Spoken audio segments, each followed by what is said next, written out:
Means call to order. Director Hart, would you please do the pledge of allegiance?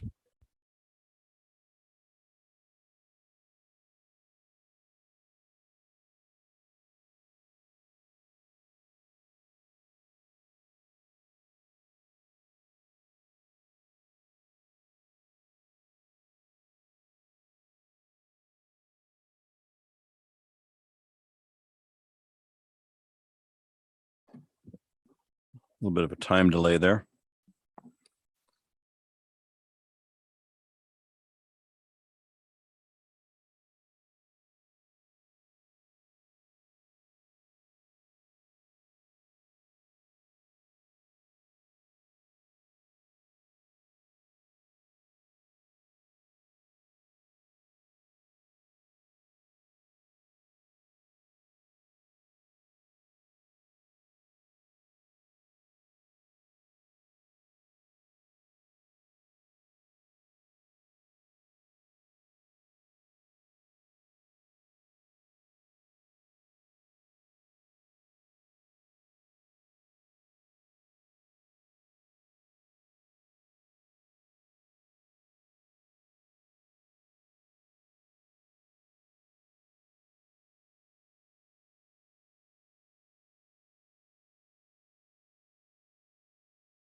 So we already did our Pledge of Allegiance earlier tonight. We had our an executive session. And so we're reconvening to our regular session. And we appreciate everybody here.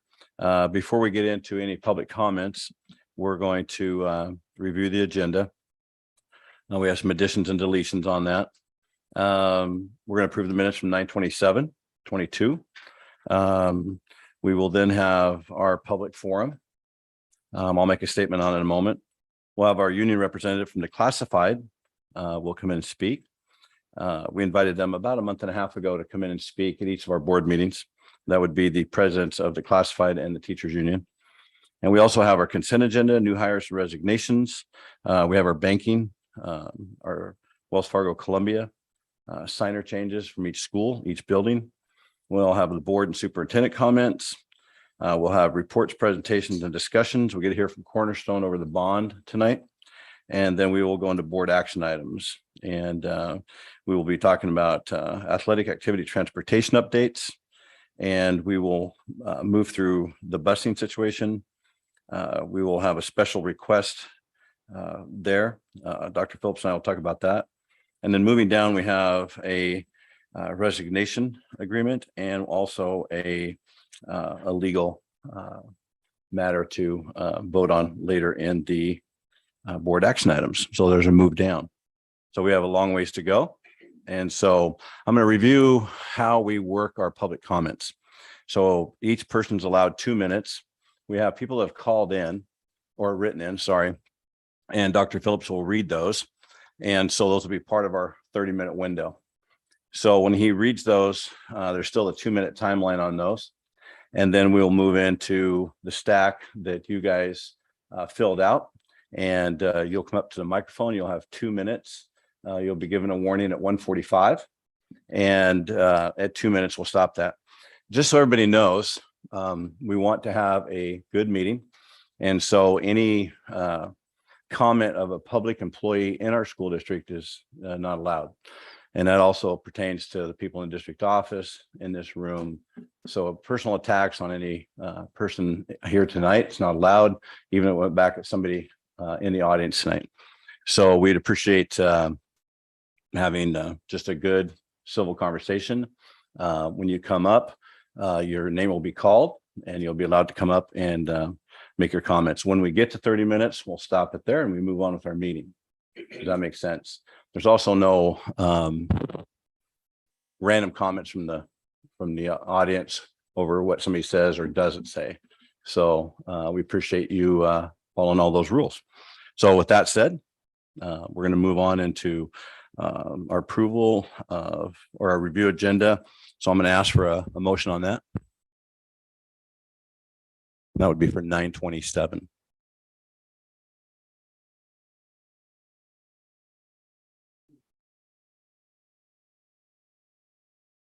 So that was our 9/27 meeting. We just have to approve those minutes. So it's need a motion in a second. I move to approve the minutes of from 9/27 as presented.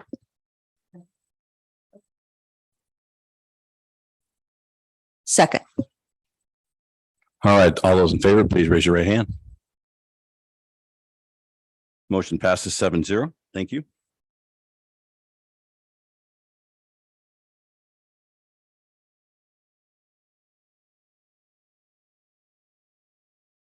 All right, Dr. Phillips is going to start with the written comments first. Excuse me, you're going to take those comments before all of ours? That's not what you said you do. That's ridiculous, man. Why did I even waste my time? That's not okay. That wasn't. That is not okay. Robert's rule of order says we get to speak. I would like the audience people to please, if you can't be quiet, then we'll have to ask you to leave. So.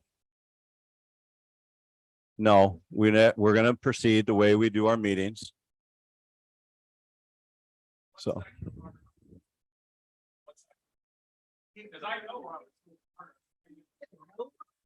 Please, please, please, people in the audience, please be quiet. Your role is, you're out of order. Your role's out of order. Please stop. Please stop.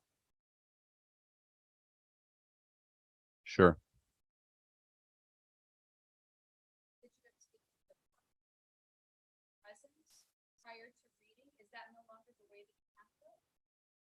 We feel like the people that written in are just as important as the people that came tonight. Yeah. Right, the previous meetings this fall, you've done in person followed by read comments. As well as what was discussed in your August 27th board meeting, that you talked about board comments would be read first by people that showed up. Right. And that's also how you followed it on the 13th of September at your last board meeting. Correct. And we decided to have these read tonight right off the bat, so these people could be heard also. So that's really All right, let me back up, please. It doesn't have to be public comments. We choose to do this. It's not a state law that we have to have the public comments. We do this as a courtesy to the public so everybody can have their voices heard. So, sir, can you please, we're going to start now with our comments. So we'd like you to be quiet. Sir, we'd like you to be quiet. For those people who get the opportunity to speak their comments, to share their comments, how are they able to get those to the board and get them to the public so that they can be part of record? Then they're going to have. Or they can come back to the next board. You can submit them in writing, it's okay. And how do you take them in order? Anybody that doesn't get heard tonight can submit their comments to the board. If we don't limit this on our time frame, you guys, that we can go all night long. And so the point of this is we have please, again, your job is not to, we're not discussing debating this tonight. That is not your job. If you can't follow the rules, then we'll ask you to leave. So we're going to proceed the way we just talked about. We're going to read these comments. They're from the public and they are important. Thank you.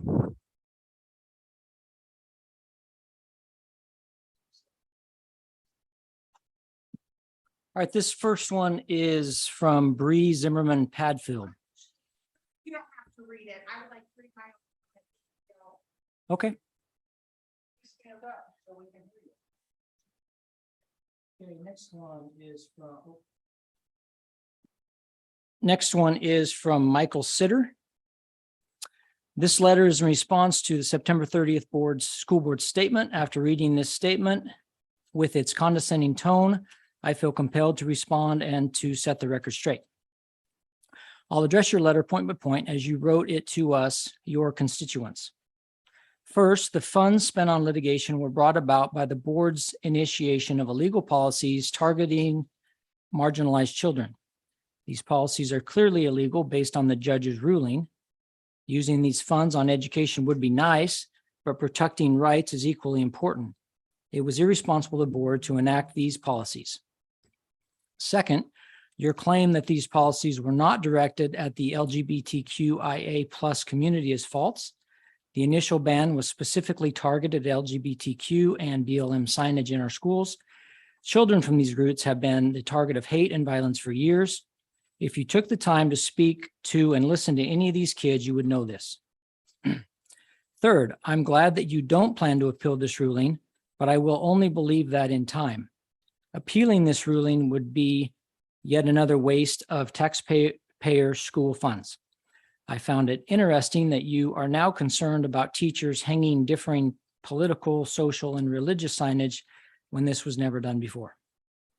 Lastly, I'm embarrassed for the school board for sending out this statement, but I'm not surprised. The board has shown no ability or willingness to accept any responsibility for their actions. Instead, they have deflected blame and played the victim. This was on full display during Director Powell's comments at the September 27th board meeting. Your attempt to rewrite the narrative of your actions will not be successful. Michael Sitter.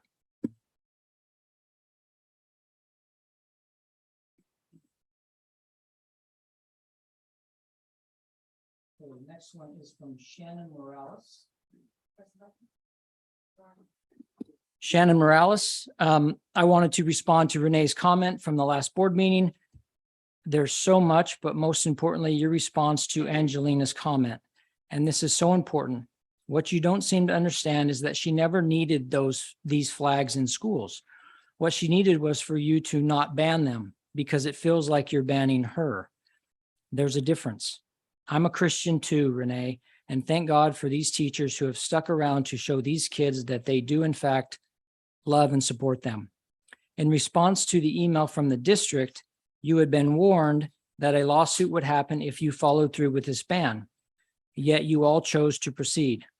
The $125,000 that was spent from taxpayer money was in fact a consequence of your actions. You swung first. The $85,000 spent for the recall attempt was to hopefully save us from these lawsuits, but here we are. The board is consistently placing blame on others when you're all fully responsible for the financial burden and division of our community. I'd like to go back to the time when I didn't even know who the school board members were, when things were ran behind the scenes by actual well-intentioned humans that we could trust, not ones pulling political stunts and abusing power. Sincerely, Shannon Morales.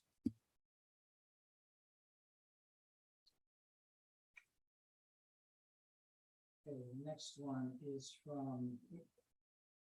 the next one is from Susan Luthan. Says, citing Judge Easterday, she cited Article 1, Section 8 of the Oregon Constitution. No law shall be passed restraining the free expression of opinion, etc. A policy is not a law. A policy in the workforce is a policy while at work and is not a law. Mandates in the workplace are not law. Our personal rights as citizens of the USA are superseded by our responsibility to our employers to follow decorum, policies, and dress codes set up by the heads of the business, office, or district. If you are an employee, the people in charge set the workplace environment. Education is not an exception. If teachers object to rules and policies, then find a district more to your liking and go elsewhere to work. If all teachers and employees would model responsibility, respect, work ethic, and compassion, we would not even be having this conversation at a board meeting. I acknowledge those people that do and always have. This is directed at those that think personal rights supersede respect and submitting to policies set by employers. Suzanne Luthan.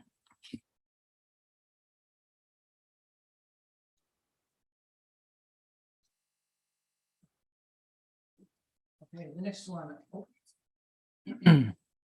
Next one is from Melanie Mock to the Newburgh School District Board of Directors. I'm grateful for the opportunity to submit a public comment as part a free and open exchange that should be at the heart of education and at the heart of a healthy democracy. I am a longtime parent in the Newburgh School District with two of my sons having graduated in 2020. And two stepchildren having graduated in 2002 and 1997. We are grateful for the qualified, compassionate, and thoughtful educators who have been part of our children's lives, allowing them to become who they were created to be. Over the last year, I have watched your meetings with an increasing sense of alarm and dismay, appalled by sorry, my fingers get tired again. Assign blame to educators, bus drivers, support staff, parents, even some students, rather than taking ownership for the significant challenges facing our school district now. As community leaders who campaign for these roles on the promise to restore the district to some presumed former glory, it is up to you to fix the issues that now plague our district, rather than continuing to blame others who are no longer part of Newburgh schools and who are not responsible for its current problems. I was especially appalled at the last meeting to hear the Bible used as a bludgeon, weaponized against students on the margins. The verse read in the meeting is actually my favorite psalm. So beloved, I have part of it tattooed on my arm, a reminder that I am fearfully, wonderfully made, worthy of love and inclusion, just as I am. Yet not only was that verse misapplied to argue that marginalized voices don't deserve welcome in our district, The Bible should not have been used at all in a publicly funded setting like a school board, because the separation of church and state is assured in our Constitution. Last one. Last one, by David Klug, I think. Oh, he's here. Would you prefer to speak or do you want me to read it?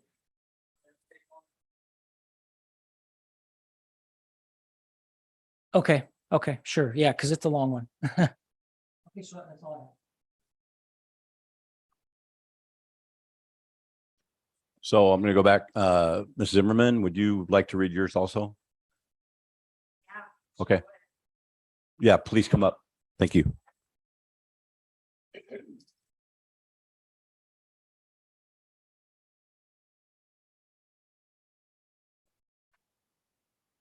Hello, my name is Bree Zimmerman Padfield, and I'm the mother of two in Newburgh Public Schools. A quote I saw in an article by OPB about the turmoil in this district stated, "There's more things we have in common with each other than we have different. One of those things is kids. We all want what's best for kids."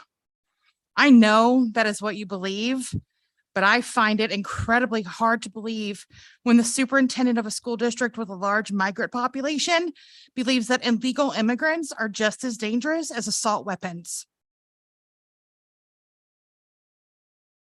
The vice chair of the school board invalidates my child by saying he won't play the pronoun game.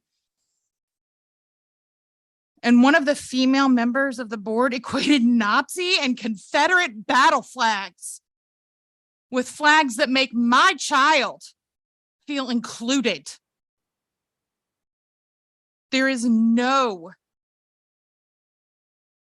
capacity for self-reflection among any of you.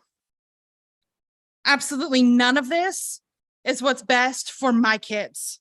86%, that's 86 out of 100 youth that identify as LGBTQ have reported being harassed for who they are. 47% report that school staff never speak up when homophobic slurs are used. 70% of LGBTQ youth say they have been harassed at school. 75% avoid school functions like football games, dances, assemblies, etc. 70% refuse to join extracurricular activities at all. In addition, LGBTQ youth tend to have lower GPAs, higher risk of suicidal ideation, and lower self-esteem. Can you guess what alleviates some of these negative outcomes? Acceptance, feeling safe, being heard. All of these things are considered basic needs on Maslow's hierarchy. Without these basic needs being met, human beings, kids. Excuse me. We're at 2 minutes. Okay. Thank you very much. Will be unable to thrive. Right now, this board is telling my child that they do not deserve to thrive. And that is not okay. Thank you.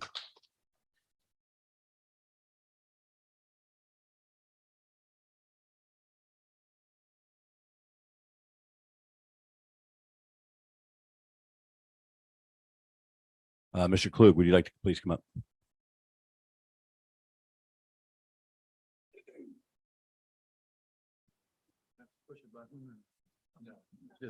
Just talk. Okay. Yeah, I wrote a long letter going over all kinds of things. I'm going to skip to the end. 2,500 years ago, Aesop said, be careful what you want because you might just get it. And I just wanted to, I'm sorry, but I just want to bring Jesus into the equation. The question is, how should we relate to each other? And now that we're working under the banner of free speech, it seems acceptable to refer to some guidelines expressed by Jesus. He had a great many things to say about relating to one another. These guidelines are timeless and can be used to guide everyone, adults and children. 1, we look out for the best interest of others. 2, we consider them and their needs more important than our own. 3, we should try to outdo one another in showing honor. 4, we treat others how we want to be treated. We do good, never tired of doing it. and we love others. So often people hear the above guidelines and perceive it as a list of how others should treat them. You should treat me this way. You need to look out for my best interest. Problem with that perception is the direction of focus. It's directed inward towards self, not outward toward others. It's backwards. It's a demand that others look to me. And that's the exact opposite of how we should treat each other, how each person should treat another.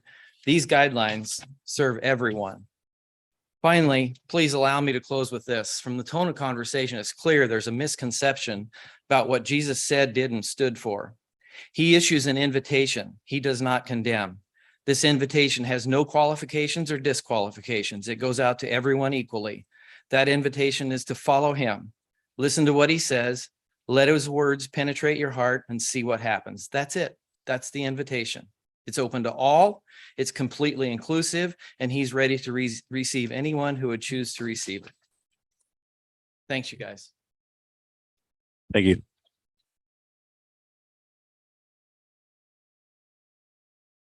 Okay, our first person up after that will be Derek Duff.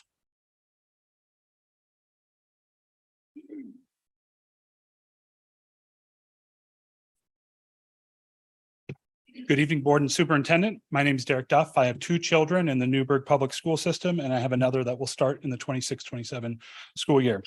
I'd like to first recognize Chehalem Valley Middle School and the PTO for a successful mud run today. That program was amazing. The kids love that, and it's great that we started a new tradition there after that being a tradition prior to COVID. I'd like to draw your attention to I'm not going to be talking about flags or talking about buses. I'm going to be talking about special education in the district. So I have a student who has an IEP, which is different than a 504 plan, primarily because it's commensurate with extra funding for the school on a 2X level as opposed to those with the 504 plan. Even with this increased funding, my child has not been receiving the services that she's been promised through her IEP program, and mainly due to underwhelming staffing issues. Fortunately for my child, she has an amazing mother who's oftentimes in both the middle and elementary school that my kids are enrolled in. And so because of her advocacy, she hasn't fallen through the cracks. But we're fortunate because I work from home and she's a stay-at-home mother, that she has someone to advocate for her. And I'm afraid that we're not very common in that sense, that we have a lot of kids who don't have that situation, who need that advocacy and need that level of drive to continue to get children these services. I'd just like to emphasize that the challenge is not with the special education staff that we have today. They're all wonderful. I've never had a bad interaction with any of them. But we were promised services at the start of the year that I fully expect that those educators have provided, but they just do not have the time or energy because they just have way too many students to serve at this point. I'm going to cut my speech short here just because of the 2-minute time limit. I'd just like to call attention to Gabriella Molina and Annie Du Bois at Chehalem Valley Middle School for their amazing leadership and making sure that my child had a great start to the 6th grade year. And I just would like to call them out by name because they've walked hand in hand with my child and made sure that this first month has been a success. Thank you. Thank you. Annie and Gabriella Molina. Yeah, she's in the LFC. Okay, thank you. Our next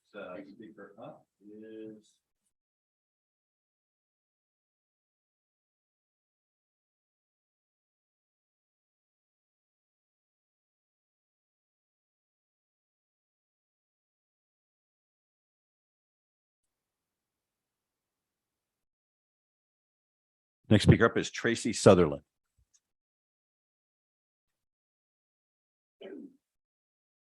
Good evening. I'm a parent of a high school student here in Newburgh. More than a year ago, this board promised to make all students feel safe at school and remove politics from the classroom. 2 weeks ago, parents received an email from the district. This email attempted to shift blame for this board's actions to the community. This in itself is not surprising. The board has acquainted the community quite well to these tactics over the last year. Then I saw the same email was posted to Twitter and tagged national political news outlets. This post also tagged a Twitter account best known for cultivating outrage and harassment campaigns. This harassment has not just been for the educators you treat as cannon fodder, but students and parents as well. Most recently, this account's false claims inspired bomb threats to a children's hospital. So much for safety. So much for removing politics from our schools. It's all politics, and this board's agenda casts a long, dark shadow over every classroom and every school in this district. Just like they told us with their war rhetoric, Newburgh is the tip of the spear. They made it so. This is what they wanted. While we wait for answers on buses, school start times, or even knowing what a new school year is going to look like, this board focuses on a political agenda.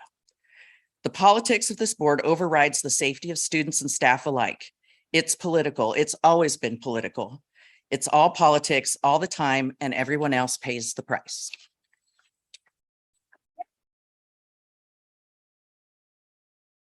Okay, thank you.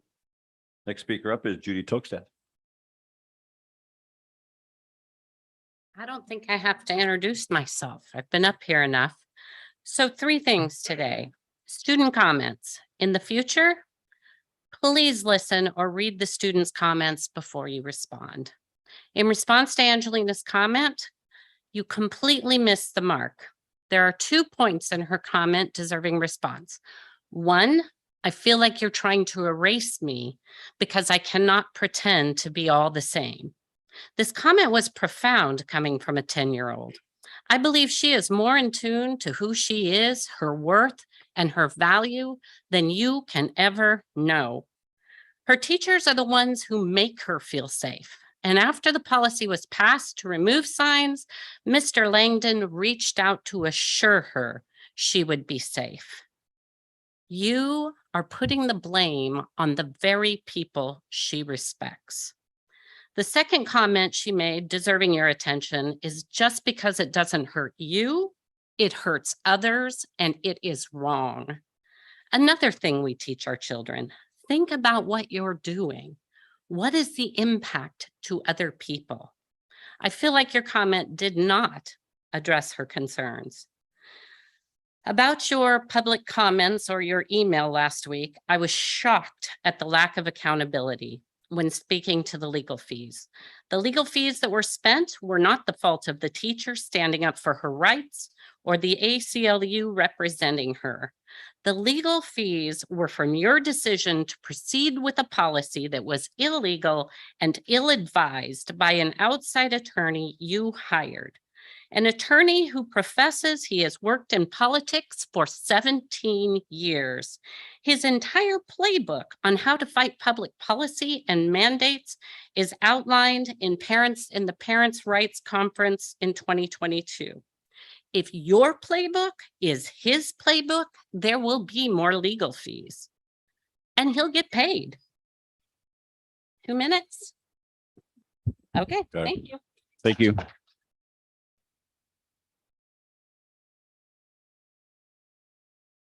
Next up is Nancy Almquist. I'm going to read fast, so listen faster. Growing up, I had the privilege of being able to go once a year to an amusement park. My parents and brothers loved the scary rides and especially the roller coasters. I have, however, felt better at the shows and parades. When it was time to get in line for one of the many rides that tossed and turned, I would sheepishly ask if I could just stand alone and wait for them to get done. I was so afraid. I was teased and I was shamed because of that. Some would say my fear of roller coasters is unreasonable. Some would agree and choose to stand with me. Either way, it doesn't matter. What matters is in that moment, I was terrified. When our sons were little, they would sometimes get afraid at night. One night, the church next to us was vandalized, and the sound of breaking glass woke them up. It took years for them to no longer fear it wouldn't happen again. Maybe you were afraid as a child. Maybe you have a child in your care who is afraid of something. Not once has it ever worked to tell my children, just don't be afraid, or I'm sorry you feel afraid. It was the nights of fear, laying in the bed next to them, reminding them I was there to protect them, they would finally fall asleep. While intentions matter, it's actions that make a difference. Apologies to a student on a public platform are nice. However, diligently seeking ways to be present, listen, and reassure all of our students they are safe in our public schools and doing something about it, that is what makes the difference. As a mental health professional, I am constantly helping students deal with fears that are only increasing in magnitude. Students today face fears of bullying, retribution, discrimination, and isolation in ways that actually impair their ability to show up and perform well in school. I've been a member of this community for 23 years, raised 3 sons who went all the way through Newburgh Public Schools. I care a great deal about the success of our students, their safety, their mental well-being, and our collective role as a community to support them. I am embarrassed at the way our school board is responding to the issues of conflict and safety. And to quote a resource often used by members of this board, which of you, if your son asks for bread, will give him a stone, or if he asks for a fish, will give him a snake? Our kids are asking to feel seen and to feel safe, even if we don't understand. What are we going to give them?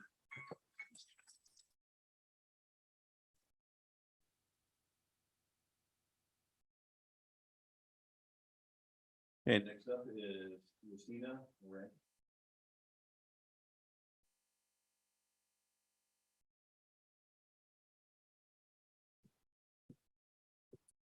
When's my 2 minutes start? All right, good afternoon. I would like my comment to be entered into the public record. My name is Yesenia Miranda, and I'm a proud daughter of hardworking immigrants from Mexico and an ally to the LGBTQIA+ community. I am a former employee of the Newburgh School District. The things I heard and saw during my time employed here are ones that no employee should have to tolerate. I could not work in an environment that fostered hate. I'm coming forward today because I realize that living in fear of retaliation or of losing my job for speaking up for what's right is no longer how I want to live. This is sadly why so many have left and won't come forward to shine light on these issues. Let me share with you one of the many messages that I received while working here. These came in daily. Warning, it includes graphic language. This was reported to the police. The man lives here locally. The district's resource officer called him and simply gave him a warning. Someone openly supporting and applauding the school board, shouting white power, talking about killing entire groups of people, minorities in our schools. As a homeowner here in Newburgh, my fiance Jamie and I hope to start a family. We hope to never have to worry that having mixed race children will be an issue here at Newburgh Schools. We will continue to fight for our friends, neighbors, and all students. Board members, I ask you, do you agree and stand with this hate, or are you willing to publicly denounce it? Thank you. Thank you.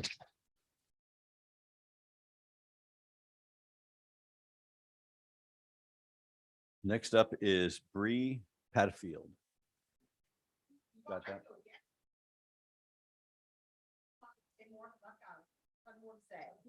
I think we'll move on to our next one. We are going with James Wolfer.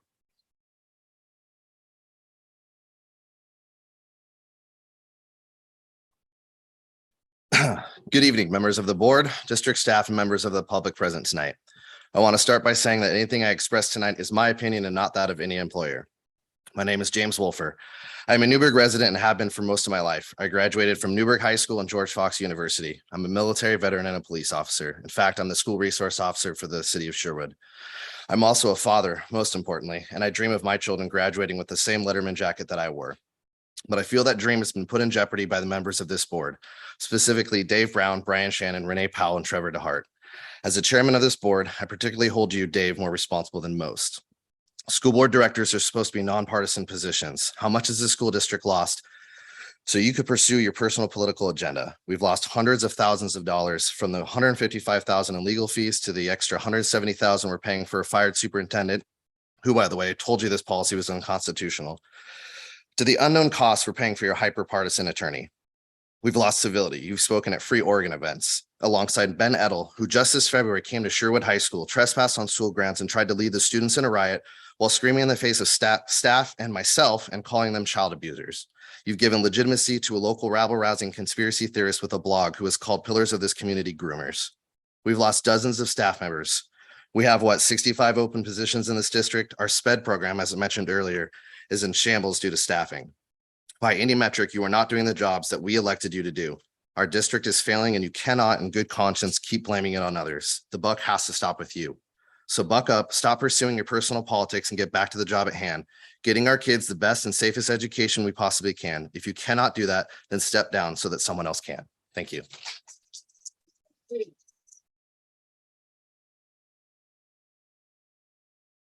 Okay, thank you. Next up is Aaron McCarthy.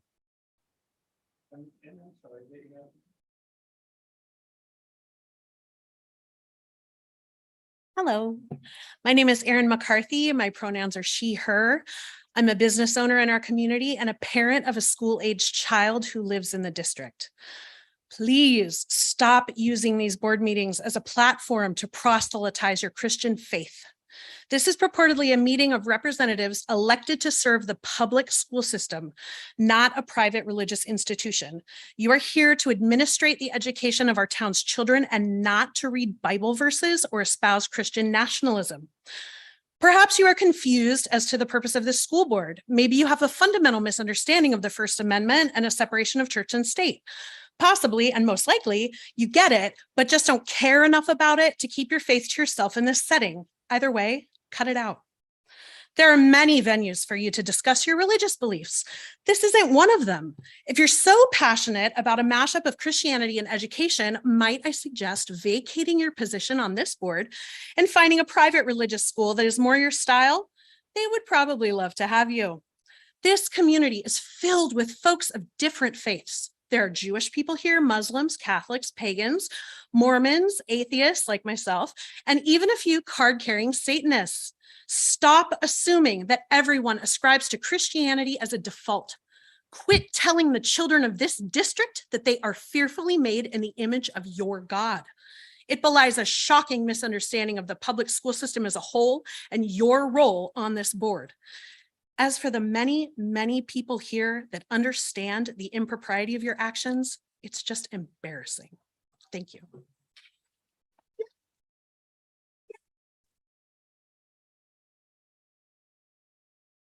Next up is Carla Parker.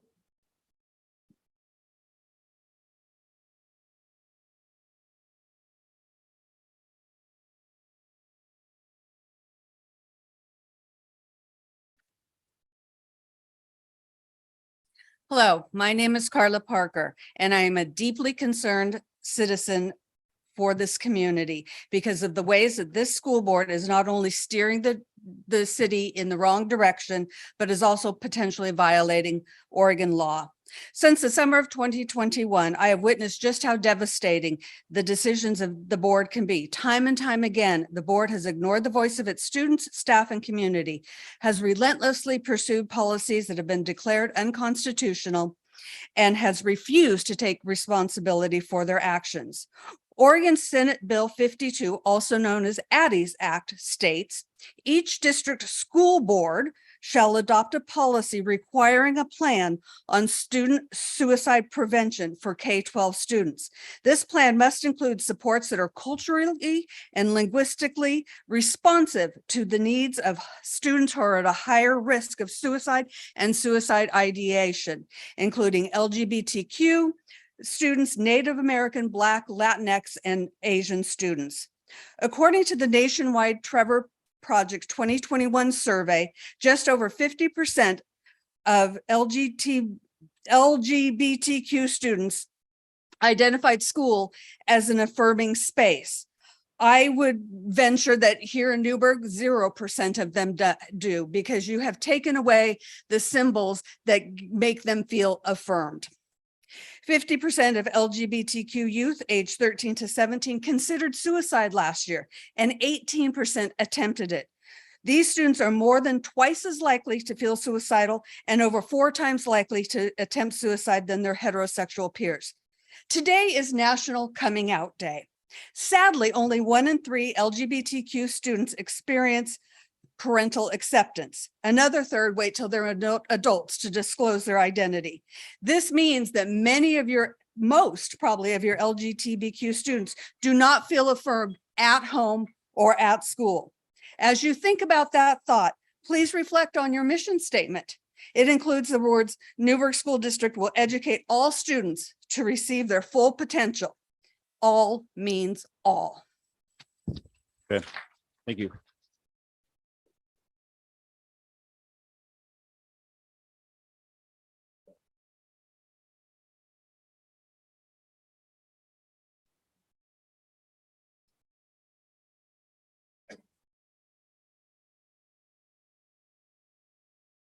Next up, we're approaching the end of our 30-minute window here, but we will go with Sharon Kimsey Serraro, I believe that's it.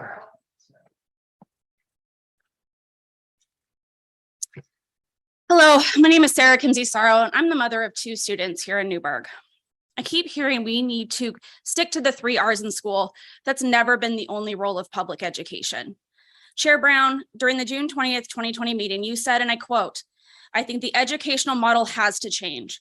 Some stuff we're doing the same that we did when I was there. We've changed principals and superintendents every 3 years. Everything gets changed up. I want to see every kid have a good experience in Newburgh. That's the bottom line. I don't think anybody would argue we were headed in that direction.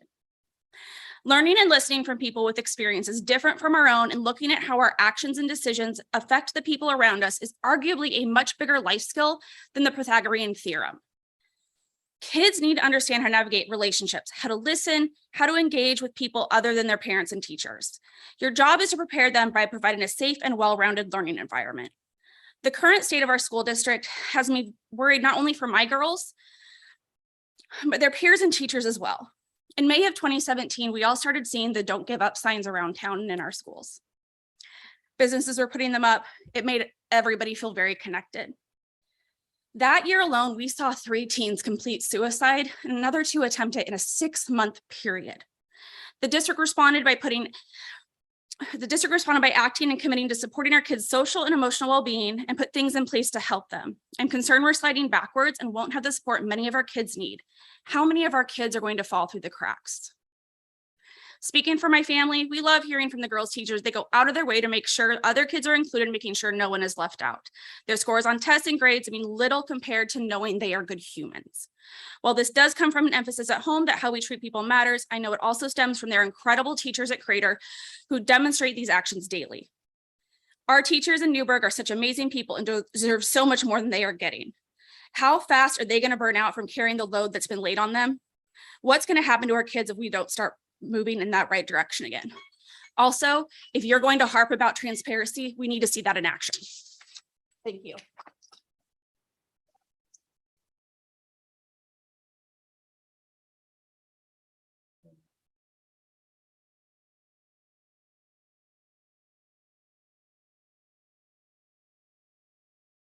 Well, yeah, about 5 more to go. We're about 9 minutes over.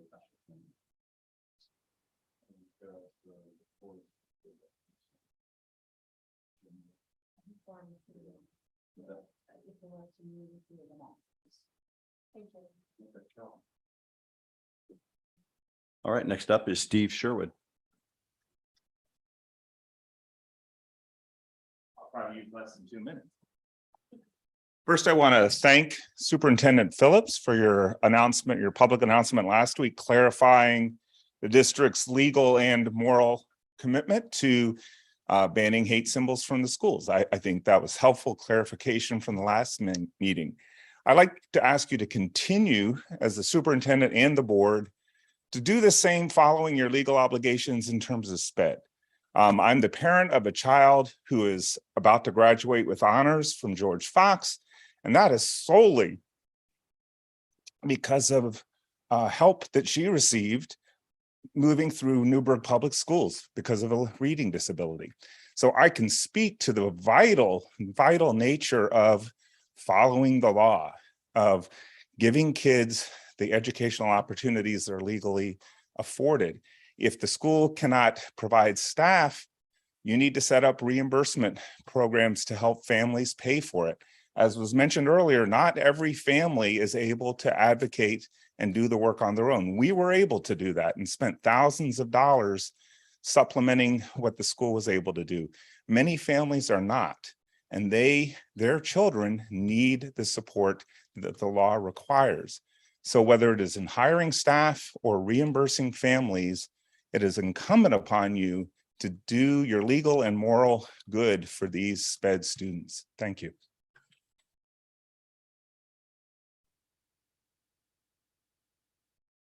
All right, thank you. Next up is Elaine Costello.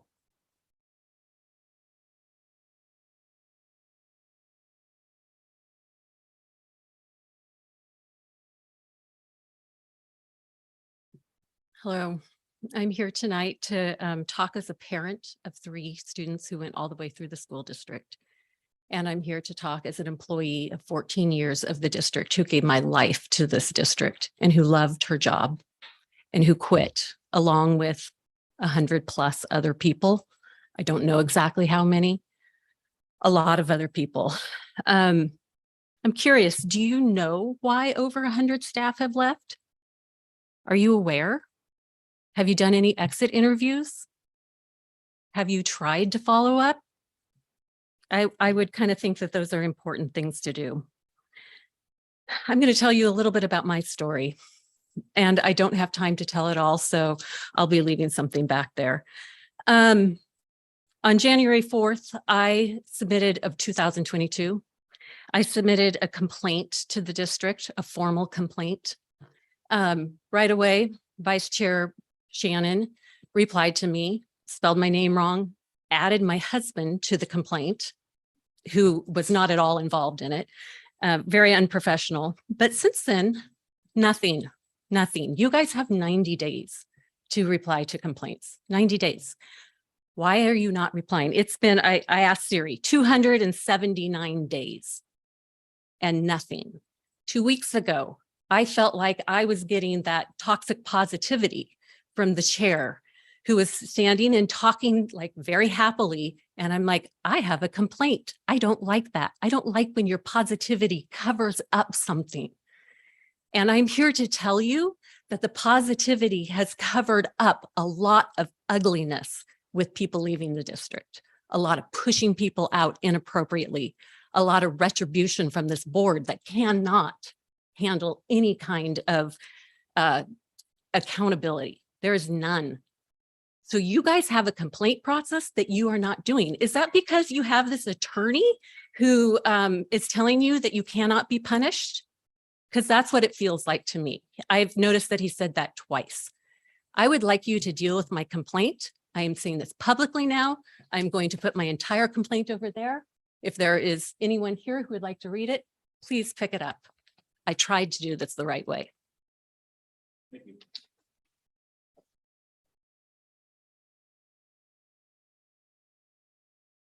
Next up is Ross Davis. I think he stormed out of the meeting. From right to left. Next up is Rose Etherington.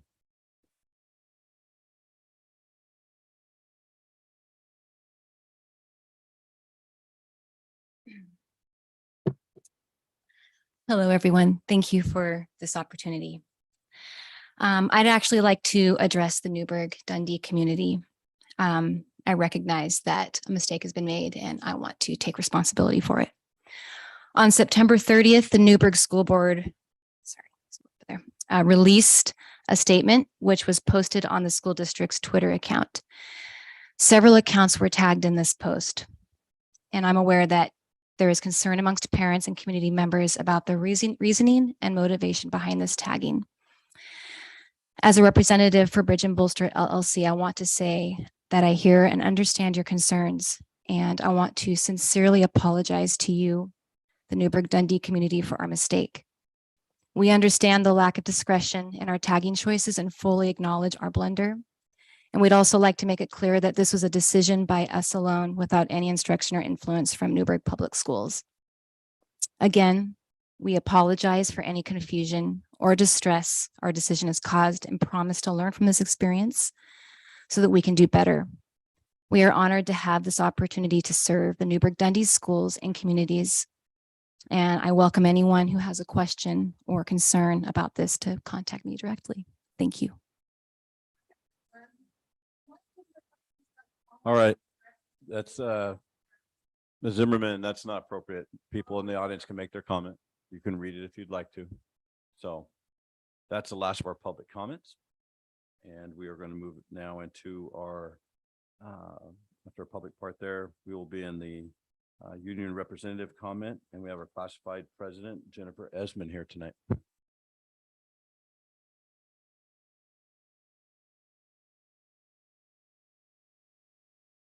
Jennifer Esmond, are you here tonight? I don't see her coming up.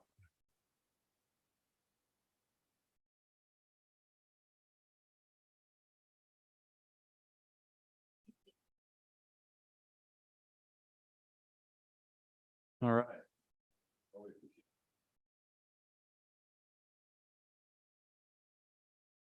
Oh, I got there.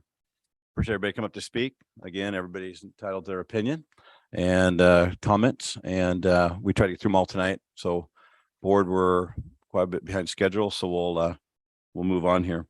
We're moving on into the consent agenda. And we have new hires and resignations.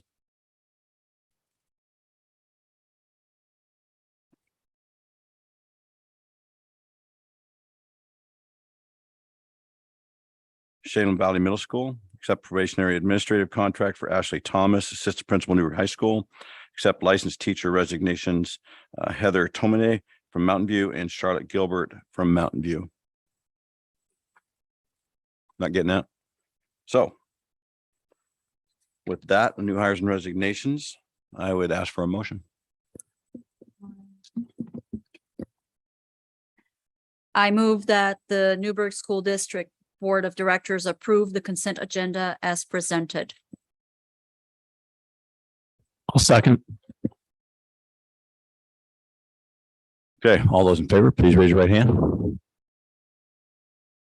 Motion passes 6-0 or 7-0, sorry.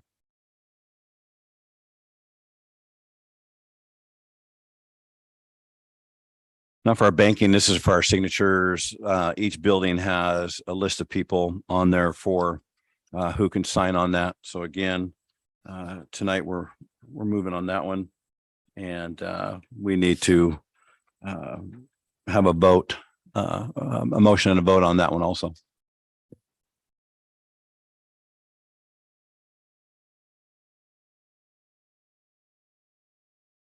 Board, do I have a motion on that?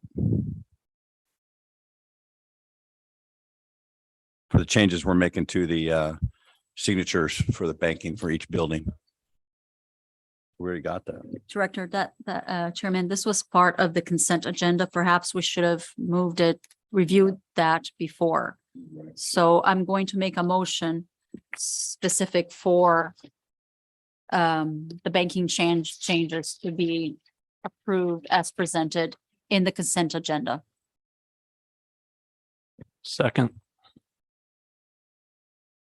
All those in favor, raise your right hand. Motion passes 7-0.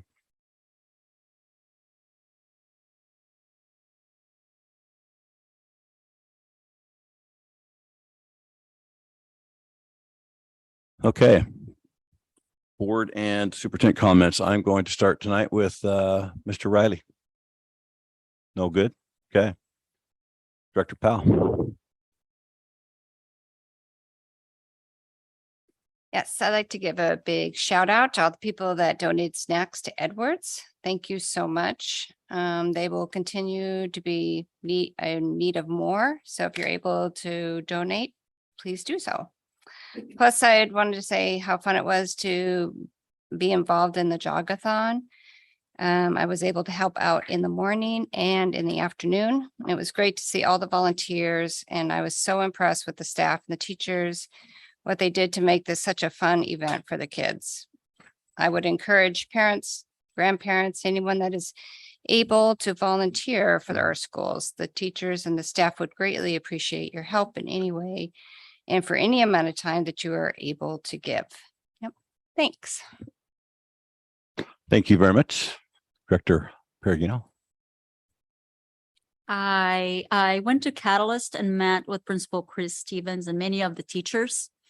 I was shown the school and all the areas that are under construction as well. It was a great experience to see the hard work of the staff and the students having an opportunity for education.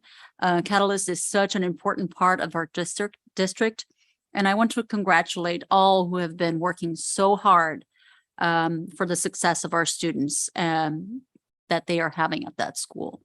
I also went to Mabel Rush, met with Principal Tim Lawert, and we toured the school.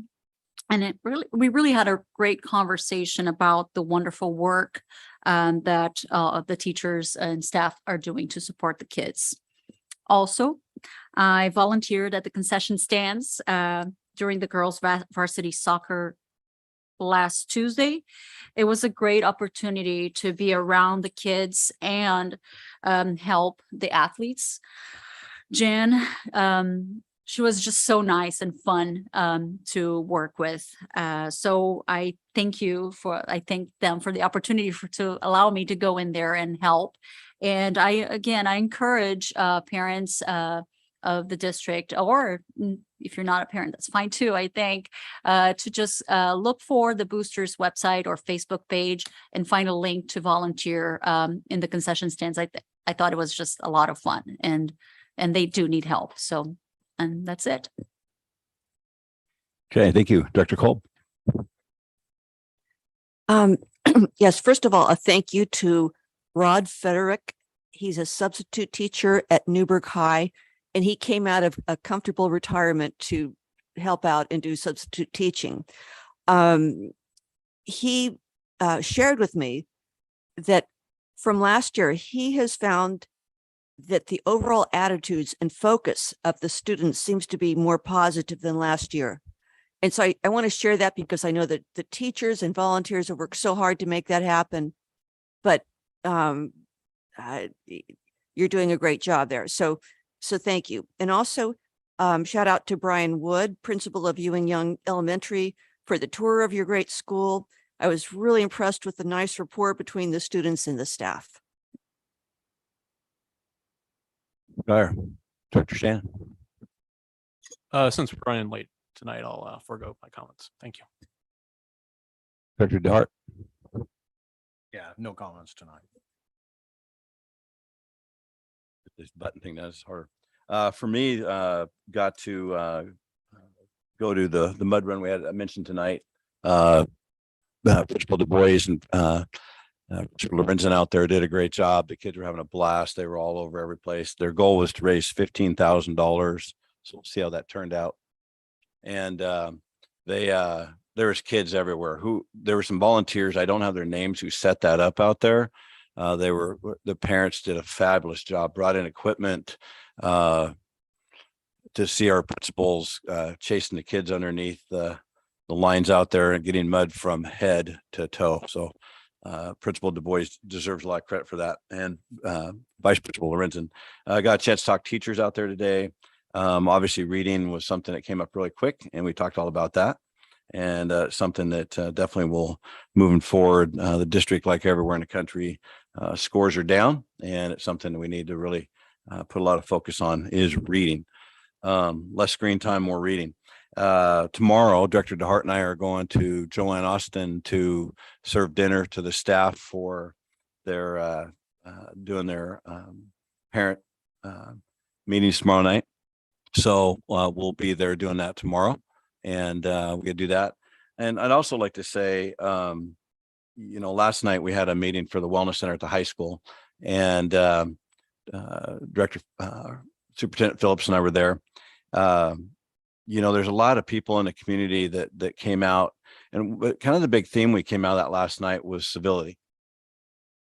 I'm gonna let that sink in just for a second. Just people actually, we're talking both sides of the issues. They didn't always agree, but people afterwards sit around, talked, and communicating. This last week and a half for me, never been on Twitter, but somebody decided to open up a Twitter account. So if it's something out there, Coach Brown Twitter, it's not mine.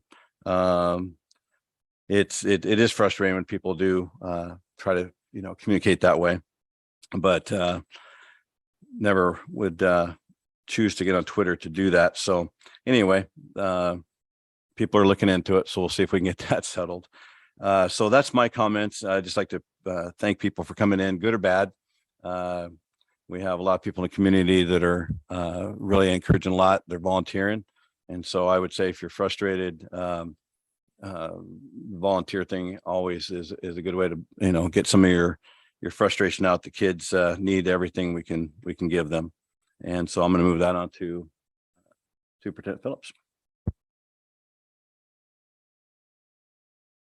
Okay, I have several comments. One is busing. We have some busing conversations later in the agenda. But I just want to give a quick recap to kind of set the stage for the board action items that we'll be asking for.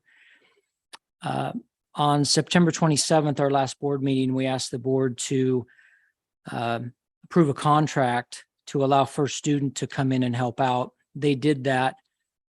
First Student came out on October 3rd, so 8 days ago, to help out with four drivers. And it has helped. It's helped a lot. But it hasn't fixed the problem. And so I do want to express some appreciation for First Student and their team, specifically Bobby. She's been great to work with, and it's helping. Next, I wanted to mention parent-teacher conferences. They are going on this morning or this evening. Before this meeting, I was able to go to Mountain View and participate in some of my son's conferences. And I met with several teachers, and it was great. They're doing a great job. And when my boy isn't, they're holding him accountable, and I appreciate that. So yeah, that was great. I wanted to mention our contract. We are currently negotiating with the teachers union, and I believe we have a tentative agreement on the financial portion of the contract. And every year that is the biggest part. And so I feel really good about that. It's been a lot of work. They've given, we've given, we've tried to be a little bit creative, and I think we're in a good spot. So once again, it's a tentative agreement, and I feel good about that. I want to piggyback on what our board chair said about the health center yesterday. That meeting went from 6 to 8 p.m. Had a lot of great questions. I think the panel, which I sat on the panel and so did our chair, but frankly, we didn't say a whole lot. It was the medical team that really carried the water for the day and did a great job. Elise Yarnell has worked really hard on this, and I appreciate her work, her commitment to our kids, and the rest of the staff that are committed to this program. I think it's a great thing for our community. Next, on Thursday of this week, we are holding a staff appreciation day at the high school, where we're bringing in, we got a grant, and so we're using grant funding. I want to be very clear, this is not general fund dollars, but we're bringing in all sorts of things to celebrate our staff and to thank them for their hard work. Everything from massage chairs to donuts and popcorn and food trucks and a DJ, and just trying to have a good time from 10 to 2 to thank them for their hard work. And yeah, so that's tomorrow or Thursday. And lastly, remaining positive. I have every intention of remaining positive. So I'm sorry that might offend somebody. I'm going to remain positive. And that's what I'll leave with. Well, thank you for being positive. So we have reports and presentations tonight. First up is Casey Cunningham from Cornerstone Group. So Casey, are you ready?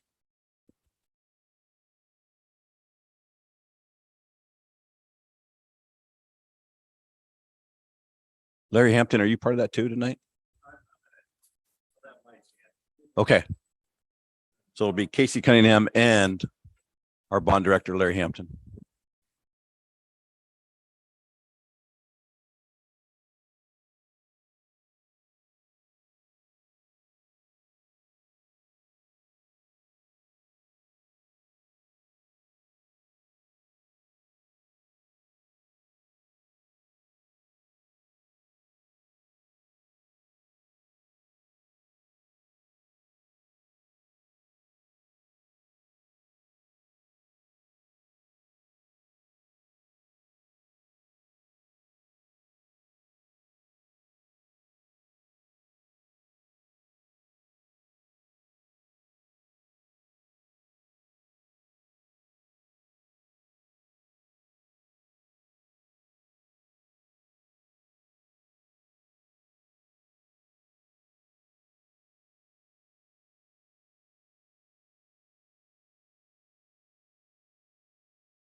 kind of a sharing wall that for the artwork that the kids do. So it's just some of the highlights. Also there, we did a new cover play structure. We did new siding on the outside. So it's, really cool project that's going to make that building, modernized and also just really safe and secure for kids for the next, 50 years. Moving on to Mountain View, this is really the highlight right now is that we have this new CTE space that's ready to go for students. We are awaiting one final permit. We have as many of you have driven by, we have a utility tie-in. When we went to tie this building in, we were required by the city to have a massive grease interceptor. It's probably, I think it's 750 gallons. It's about 12 feet long and 10 feet down in the ground. When we put that in, we ran into every single utility there was, and it wasn't identified by the city. It's actually a public utility on private property, which creates its own magnitude of problems. And so we're on our last hurdle, and we plan to get that opened up here any day for kids. Moving on to Antonio Crater, kind of the real highlight, if you've been out there, is the new parking lot. We completely pulverized and put a new asphalt there. It was in pretty bad shape. And then new entryway over there on the left side, safe and secure vestibule, looking at it from the entryway there. And then upstairs, we got all new flooring in the hallways there. Jehalam Valley, another new safe, secure vestibule. You can see we kind of had to create, this one's kind of an interesting one with the way that the office was across directly. So we had to create kind of a waiting area, new vestibule where the brick is there. And so you go into that area, you wait until they let you into the school. And then you can see that far left door in the entryway there is where that doorway is. One of the many maintenance projects that we did, we did a new fire alarm project here, and then also over at Crater we have a new roof, and then also boilers from last summer were tied in and corrected, and then also a new chiller. So a lot of goods. Oh, also right here we see the stage. We have a new door there. The other one was no longer working properly, and this gives us increased acoustical rating, so it provides for a better classroom setting up there as well. What you'll see is some of it we've worked with a local aerial photographer, Stratoscape, and so he's given us these bi-weekly aerial photography. So this is actually a week ago. So I'm gonna have two pictures for the high school. So this first one, you can kind of get an idea of the footprint of where everything's going on there with the new addition over there on the west side of the school. You can kind of see the new football field up there, all the new turf up there. But as this was a week ago, and then just last week they poured their first slab, and then second slab poured this week. So we're moving really well there. I was just telling Superintendent Phillips that we have all the steel on the ground there, which we hired Pence Construction early on to kind of get ahead of some of the procurement issues that we were seeing, and so they were able to get this steel procured, and it's sitting on site ready to be there. Where most of the time we'll have a delay period, so that's really unique that we're able to do that. Actually, I'll flip back. You can't see it, it's behind the white. You can see the steel in there between the trees there. This is the new student health center. We can see that we're fully moved in, beds are ready. Director Brown and Superintendent Phillips said, we're kind of getting primed for being able to treat students there. And so it's a pretty exciting time there. All of our final permits are in. I wish I would have had a picture of the outside. And if you haven't been by, it's all new siding and windows also. So, a really, really cool building that's going to serve the students well. Moving on to Catalyst. She said you were there looking at all this construction. So this is another aerial view. You can see the new blacktop. So that's our new parking lot that's required for the new addition. But also what we had to do there, which is very creative, is we had to have a bus loop that's separate from our parent drop off. So this is we have the fencing goes along the wall there over at Middle Rush, and we have buses in the morning and buses out in the afternoon, and Pence does an amazing job of keeping those fences open and closed to keep our operations going while we construct the building. They're scheduled to pour their slab Thursday as well out there. So it's a lot of good construction movement. This is mostly a wood frame building. There's a little bit of steel. So this one's going to go pretty fast. Once we get that slab going, you'll start seeing a lot of vertical construction.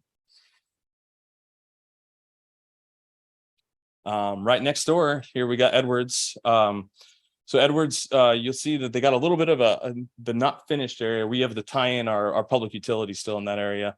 We've got all the stem walls and footings done on the north section. That'll be the new cafeteria and welcome center up there with the classroom wing down on the south end.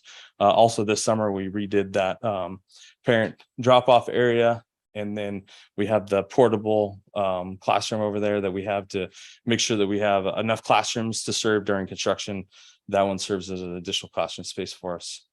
But this project with the two different spaces creates an interesting opportunity for us that we kind of want to present to you. And Larry's going to speak about it, which is there's two locations where we the design team kind of mentioned opportunity for bringing the community in with murals. So I'm gonna let Larry speak to that. Yeah, so many of you are aware that the process before we ever had plans, I mean, once the bond was passed, but before we ever had plans or dug any dirt or anything, we had lots of design team meetings for all the different projects and brought different people together, brought staff and students and parents and others in the community together to help us know what they wanted in these different projects. You know, we had the kind of the basic framework, but we wanted to know how they wanted it to look and all that. So in several of the Edwards Design Committee meetings, people were expressing, we'd like something to make this really show our community here. Edwards is a little different school than others that we have in some ways. And so they really wanted to do something on the building that made it kind of stand out that way. And so the idea of a mural on there's two different walls, and actually I should probably let's go to the next this one first. So you can see on the north building the blue, and then the south building the blue there. Those are the two walls that it was envisioned to put a mural. The mural has not been there is no mural, there's no plan, there's no, this is the picture of what it looks like, because the idea was to have the community, the Edwards community, design something that would then be unique to Edwards. And so in the design, the plan right now is those two walls would just be kind of an off-white so that a mural could be painted on them. However, because, let's see, can I go back? There we go. Because, we haven't done that process, and we're coming to you also asking you to consider this idea, because it's different than what we have at other schools, but would like you to get on board with us to create a process to develop murals that could go on these walls. In the interim, there's a plan to paint those walls kind of basically the color to match the metal that'll be on the rest of the outsides of those buildings. Because a big white wall for a while would look kind of funny, and but anyway, so we would like to suggest to you that we would like to develop a process.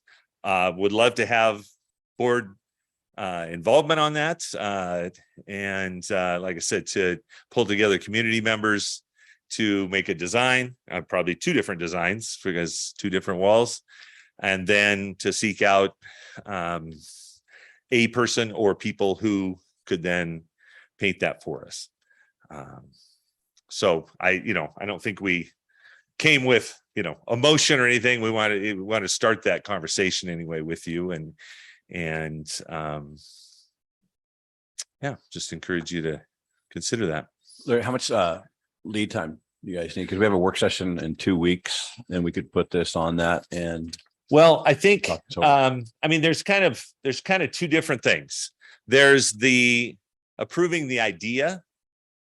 I mean, if you agree, and when you have your work, say, if you agree to, I think this would be a cool thing for this school to have, and you approve that, then I think that could give us direction as far as, I mean, we can make a decision. Okay, do we need to paint this brown, or are we okay with painting? Because there's actually a little bit of extra cost painting it brown than painting it white, believe it or not.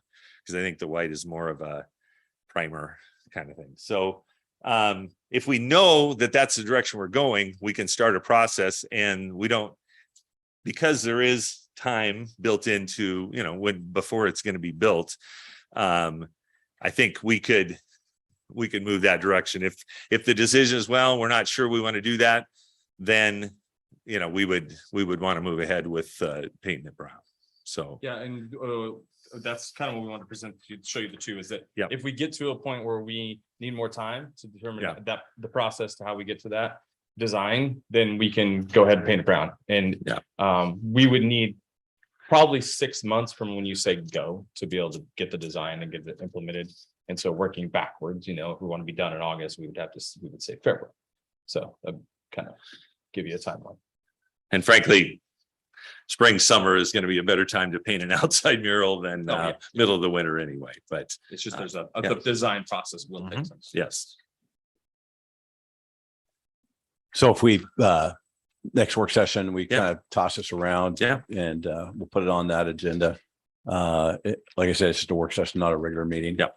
And then if we come up with any questions before, then we can just fire them by you, and then you guys can let us know what you need then. Is that Yeah, I fair? think so. And I guess my take on it, and I'm not all knowing, believe it or not.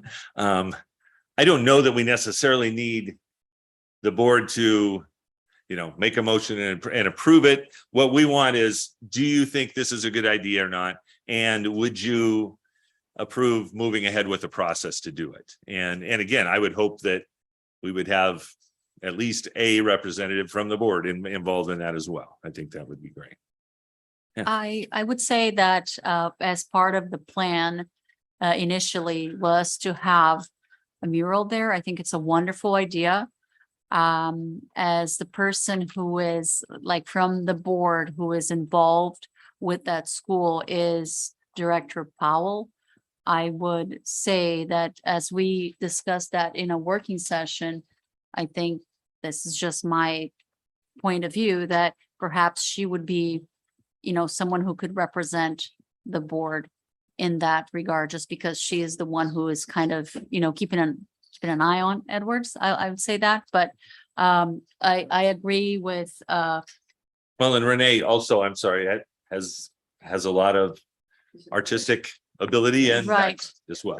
Yes. But again, I think it's good for us to further discuss this in a working session, just to agree that that is the direction that we want to give you guys, to avoid additional costs and not add to your scope of work unnecessarily. Yep.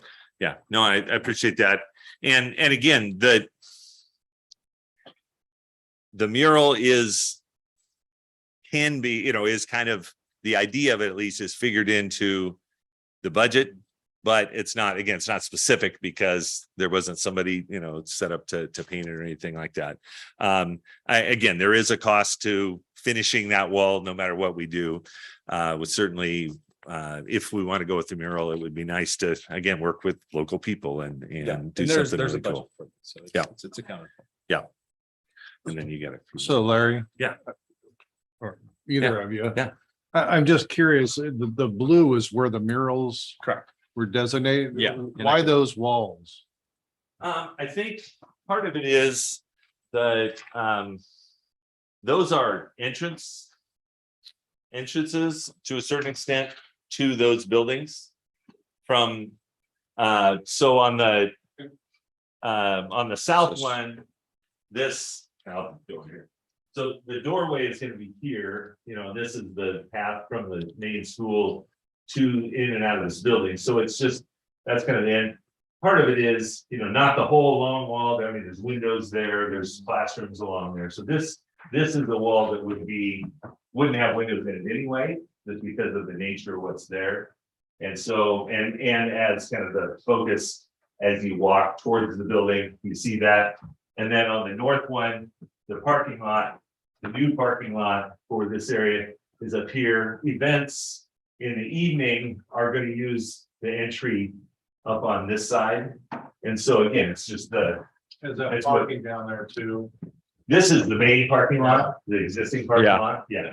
So as you come to either building, that's one of the first things you're going to see. And you do still keep it doesn't have a street view, right? So I mean, that was the Right. idea was, Right. and those are the nice walls that are, not too big, but and big enough where you could have some impact.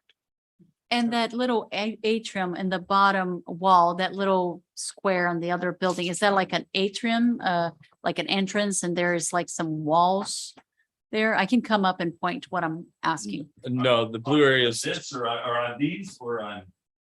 Yeah, go ahead. Thank you. This area. Yeah, I mean, that will be. Landscaped space. Yeah, there's a connection between the two buildings. Yeah. That's there. But is there a window on that other building so that? There we'll are, look yeah, into- there are Okay. actually, the staff room. Staff room is here, there's windows, there's this is the classroom. Okay. here, So there'll be windows there. Okay, any further questions? I pretty much think Larry said Renee's more artistic than me, so that's how I heard that. No, that's a And really fun if idea. between now and your work session, if questions come up that you'd like, more information, we'd be glad to share that with you. So, yeah, thank you.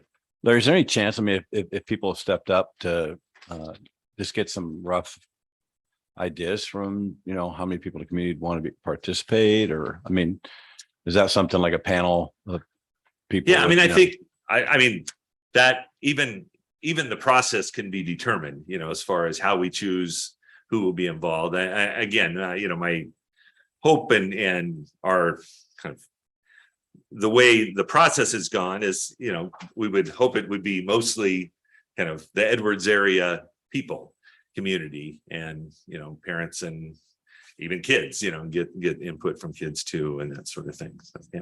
Yeah, and with like the two different opportunities, there's opportunities to tie it to, City of Newburgh and then one to Edwards as well. So you get two both. I mean, there's lots of opportunities over there. Casey's got a couple more.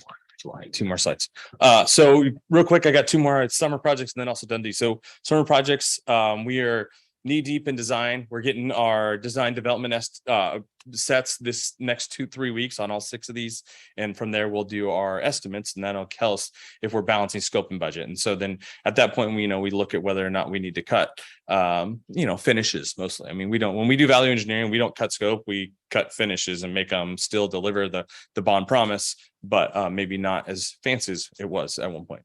So these are the projects that we're going for at the projects. This is kind of, at Maplebrush, we got the vestibule still to do. We got a CTE, which is kind of more of a makerspace type thing. CTE was kind of the general language in the bond.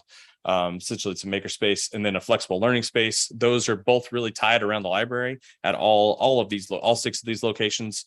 It's really kind of making the library more multi-use in both of those situations. And then also we have a sizing project at the gym there. And over at Joanne Austin, the vestibule, CT, flexible learning, and then also additional covered play structure similar to what you see at that's finishing up over at Crater and Chehalis Valley, and also at Ewing Young. And then we got CTE flexible learning going on at the 3 schools that we were already at this summer when we didn't have time, or our Chris Hasselbein wasn't hired yet to kind of make sure we were all having parity across all 6 of those. So we want to make sure we design those in conjunction with each other. So we're going back there to put those 2 pieces in at those 3 schools, and then going back to Mountain View. Broke that up into 2 summers where we're going to get the vestibule there, CTE flexible learning, a seismic project. Essentially what's going on there is the shear at the corners of those buildings isn't very strong. So we're going to go in, take out a couple of the windows in the corners, and beef up the strength so that those can withstand an earthquake better. And then also a covered play out back as well. Yeah, on that one, on the one from Mountain View, McMinnville has a covered, like they've had for a long time. And they put up like a 5-foot wall, like a brick wall. Yeah. And it's amazing, you know, the roof line was low. I was looking at the covered play structure at CV today, Yeah. and a lot of weather's going to come inside there. Since Mountain View has a small gym and they're dying for space, all that weather's going to come from the west side. That's where it comes from, you know, southwest. Yeah, right there. protected with that. Put that wall on that west side. Yeah, I mean, if there's any type of anything to keep weather out on that side, I bet they could use that a lot more during the winter time. Yeah, I agree. Okay, I don't know. Dave, I mean, you were at CB, right? I mean, you saw where they put those block walls kind of in between some of those posts. I mean, they can use it for wall ball, but it also is, it's protection as well. And the Mountain View one, it would definitely be on that side. Yeah. And then lastly, Dundee. So we are in that we've just wrapped up the design development phase. We are in the estimating and value engineering phase. Kind of just give you a look behind the lens of what we're doing value engineering wise. So our original design is over there in the yellow, and then in white, you know, what we look at with the value engineering, like I was saying, is we got the same amount of classrooms in those two spaces, but our wall lineal footage went down by over 1,500 feet, which is dramatic decrease in cost. I mean, the exterior envelope, kind of the Oregon Energy Code over the last 5 years has been extremely it's more and more constricted. So the amount of wall space we reduce, the less cost there is. Just the insulation, the metal panels, the windows, all those pieces really reduce that cost. So that's one of the just kind of the big value engineering pieces that we did at Dundee to kind of get on budget. And so our team's working really hard at that, looking at all aspects. A couple of other kind of key points that are there is, you know, we're balancing scope and budget. So we have our budget set, and we want to make sure we deliver, you know, 50,000 square foot with the ability to grow to 70,000 square foot. Our cafeteria has to be there. And so we're making sure we get all those key points that give us what we promised the voters that we would deliver, and then also put it on budget. So that's kind of the phase we're in right now. A big meeting on the 19th. This should be a slam dunk, actually. So what we have to do is our new land was not defined as school in their comprehensive plan. So we had to go in, and the city of Dundee has to have a meeting to say, hey, we had a school in there, but we didn't have this location. So now we're going to amend the plan so it's in this location. So that's on the 19th. And that kind of gets us moving on the right road, because once we have that done, we can go start with our planning and then our building permits and get on schedule for our September 2024 opening. The other thing I'll throw in just real quick, if you're looking at that and going, where's the gym? Oh, yeah. He just cut That's off just the classroom. The north part of the school in both, because that's the same. That didn't change in the design. Yeah. Only the classroom part of it changed. So there is a gym, there is a cafeteria, that's all those things. Mr. Cunningham, are you able to share the current blueprint of the Dundee Elementary to the board so that we can take a better look at it? It looks really great. Mhm. I just would love to see it in further detail. If you could share that, I appreciate it. Yeah, for sure. We'll get them. Yeah, the one after we got the value engineering pieces in there, so you get to see what we're going to go to bid with.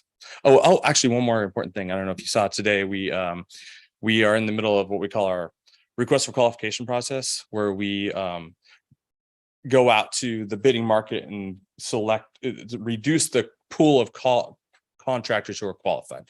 So one of the big pieces of that is we required a contractor who's built within the last 5 years. So we get some basically COVID experience, essentially building these schools, a $20 to $30 million project, which is the range of where our budget currently is $25 million. So we were looking for someone who has built this building in the last 5 years, so that they understand, you know, the school construction and because the school, especially school construction, it's just the building, but it's not just building, because it has the essential elements of a school that most contractors may not build. So we got 7 today.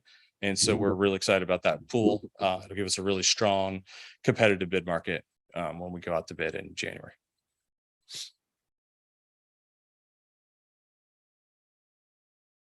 More questions? Well, I'm talking to you guys this time. Casey, no, that's awesome. Thank you so much, Larry. Appreciate you guys a great deal. Be fun can't wait to see how these things, the CV was looking really good out there. So it's fun to see. Yeah, really positive impact to our communities. And so it's exciting to be a part of.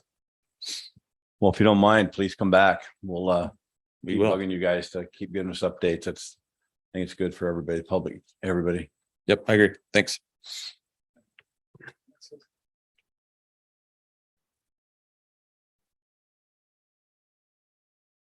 Scott, are you ready? I'll take a shot at it. So we're under policies on our second reading. So just as a reminder, we receive quarterly policies and AR updates from OSBA, the Oregon School Board Association. And again, just to refresh your memory, you saw in the first reading, you saw the edits that OSBA had suggested where they've added new legal language or maybe have struck out some language from the past, again, according to the legislature and to the updates. For your second reading in your board packet, you're seeing a finished product. So what I did is I took the recommendations from OSBA and then made those adjustments. And now you see a finished product in your board packet right now. I also mentioned to you about ARs. If you recall, policies are for board responsibility. ARs falls to the superintendent. So I put that in the first reading or the last board packet for you to see the ARs and the direction that we're going in as a district from the superintendent perspective. But these are the policies that are before you now. So in this process here, I've asked for questions or thoughts or inputs on that. You see what I have as a proposed finished product moving forward. Typically, there's 2 readings for board policy. There could be more than 2 readings. There can be less than 2, but 2 is what the recommended process is from OSBA. And again, depending on where we're at and how we want to proceed as a board, and this is subject to change, is that in my past districts as a superintendent, I've always put the second readings under the consent agenda, which has given the board plenty of time and for public input on any policies or ARs as well. But because we're going through this new together as a board and as a new superintendent here in the district, and I'm new as the HR director, we just have this listed only as a review. So this could potentially go into the next board packet as an action item, whether it's under a consent agenda or business, or if there's questions or comments that you want me to review before putting these forward, these would be ready to go to OSBA. So let's say that we go through our process, we approve all the recommendations and the changes at the local level. It then is sent to OSBA where their policy folks will take one last look at it to make sure that whatever we're implementing at the local level is also legal from their standards as well. And if there's a mistake, then OSBA will push that policy back to the local district, in this case, Newburgh, and say, you need to review this because you're not in compliance of whatever they found us to be deficient in. I said a lot there. Questions, comments?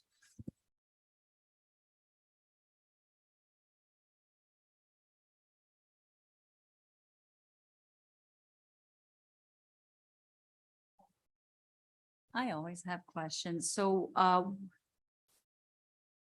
besides reading this thoroughly, what can we as a board do to help you with this process?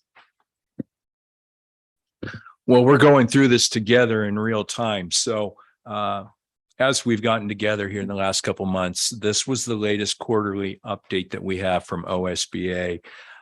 We mentioned at the last board meeting that we wanted to put together a policy committee. And so there will be a couple of board members along with myself. We'll have to post a notice just like we would for a regular board meeting or work session.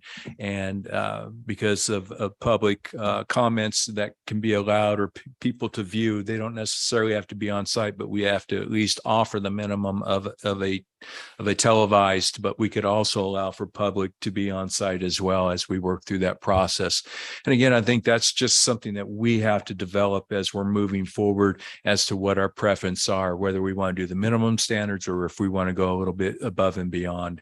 And again, above and beyond would be similar to a session like we had tonight, where we'd have both televised and also in-person comments allowed as well.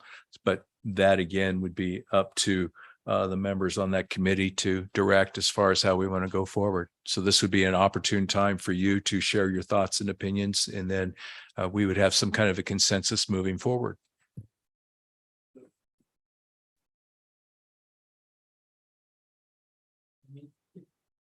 You can approve them tonight. You can approve them tonight. Second reading. If you choose not to approve them tonight, then we would hope they get approved next month or next board meeting. Yeah. Mr. Chair, we haven't been able to look at these in the policy committee yet, so I would like us to be able to do that. And as far as my preferences on, I would like us to be as transparent as possible, let the public in, let the public comment, and televise it. Televise and as well as having folks in person. Yeah, I mean, if we're going to be in person anyway, I don't see the harm in letting the door open there. So I can bring these policies to the policy committee. And we haven't set a time or a date for that yet, but we can sit down and we can review that. And then based off of that meeting and that information, we can come forward. So for example, if there's 20 policies here, maybe 18 of them are going to pass muster. And so my thought would be then we would have that as an action item for the upcoming board meeting. But if there was issues or concerns on 2 policies, as an example, we could pull those out for a review for the board. Or again, we can do this many different ways, but that's just my suggestion. Thank you very much. And one last thing on that, sorry, and that is we do have some quarterly updates that haven't been addressed over the last couple of years. So there's going to be plenty of work ahead. So as we have finished this update, there's still going to be another quarterly update coming forward, but we also have a couple in reserve that we're going to need to be addressing as well. So you're going to see more policies for the remainder of the school year. So in the work session, we were talking about having that, you know, the committees like 2 at a time. So like in our next board meeting, like policy and say facilities, for example, could stop, meet with Scott, Steve, and you know, we allow some time in there for those committees to get together during our work session. This is one way to, you know, avoid another meeting if we can. So think about that. This is an option. So. Not so close to the mic. All right. Have we got my distance? Was it okay? He moved the mic to closer to him. That's what happened. It's a rough night. All right, we're up with financial report with Heather Bixby. Included in your board packet is a financial report that many of you may not be used to seeing. The prior business manager did a lot of her bookkeeping through spreadsheets, which is fine. In financial accounting, we typically do what we're most comfortable with. And so I am very comfortable with the software program that we use. I've been using it for years. And I know that they provide very concise reports. And then having all the information into the accounting program allows me to pull information at any time to give you an accurate reflection of where we're at. So transitioning from using spreadsheets to using the accounting program, I was able to create these reports for you. The first one is showing your revenues for the year. So this is just a comparison of what we budgeted versus what we brought in year to date. And then how much of our budget is left to bring in for revenues. So that's the first 2 pages of your report. And then the next 3 pages are your expenditures. And these are broken down how the state requires that we report them based on how your ED forms were filed for budget adoption. So these are broken down the same way that your board resolution to adopt the budget is, which is how we're required to report. And it again shows you what we budgeted, what we've spent year to date, any encumbrance that we have, meaning anything that is already obligated by the district to be spent. These would be items like payroll, utilities, or a contract that we might have with a vendor that we're obligated to for the entire year. And it will also show you the budget balance. Does anybody have any questions? So, I assume for teachers, we're essentially counting the full cost of their salary at the start of the year, and that's why we're saying that we've used 69% of our instruction budget. Is that encumbrance? Correct. So a lot of those items will have a portion of the payroll that is encumbered throughout the year. So these would include anything prior to the last payroll. Any employee that was hired after the last payroll has not been encumbered yet, but would be encumbered after this month. So those happen, the encumbrance for payroll happens right after they run payroll for the month. Thank you.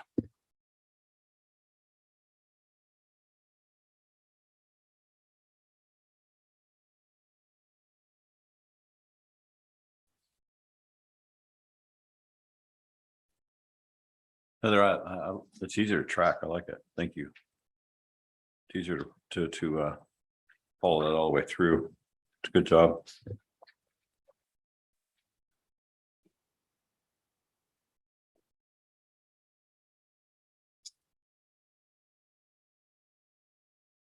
I have a question for clarification. So back to the instruction on the funds that we've used 69%, 69.81% so far. And this is on page 2 of the expenditure. So that means that if we were to be able to, with the difficulties in the market that we have right now, with, we heard that, it's hard, that's what I heard, there are positions open and it's hard to find teachers that are available to come to our district, that we have still basically 30% of our budget that has been allocated to instructions, to salaries that is available to fill in these roles, correct? Actually, on the expenditure report, each one of the funds is broken down. So if you look at page 1 and you look under instruction, under general fund, so under the 100 and then under the 1,000, in general fund, so far as of the last payroll, you've utilized, or you expected to utilize 80.7% of instruction. When you get to the next section, it is our federal and state grants. So what you're referring to as at 69% on page 2 is actually the high school success grant. Okay. So any of the grants are very limited on what we can put in them versus what we can't. So it may not necessarily be funds that we could use to just hire staff to help in the schools. Understood. So that comment that I made is actually valid to 100 general fund on line 1,000 and 201 line 1,000. That is correct. Also, any funding in the fund 251, which is the student investment account, any of that might be remaining, which isn't any because it's overspent in this one. But anything that would be showing in there would also be available to hire regular staff. Thank you. I really like this. This is much easier to follow. Thank you. What does it mean that we've overspent on the SIA? So it's not technically overspent because it's the encumbrance that is throwing it over. And so what we will do is as the year progresses, we'll watch that instruction line item. And at the end of the year, we may look and see, is there somebody in there that needs to be moved to a different fund? There's somebody in there that needs to be transferred to the general fund? Or was there enough budgeted in that to meet the actual allotment from the state of Oregon? So if they under budgeted what was in SIA, then we may see higher revenue in SIA, but we also may see higher expenditures because they may not have budgeted enough money to cover everything compared to what the state allotted for them.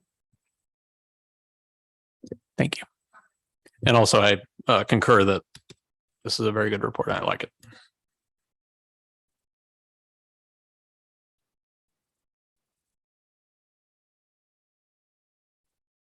Any further questions?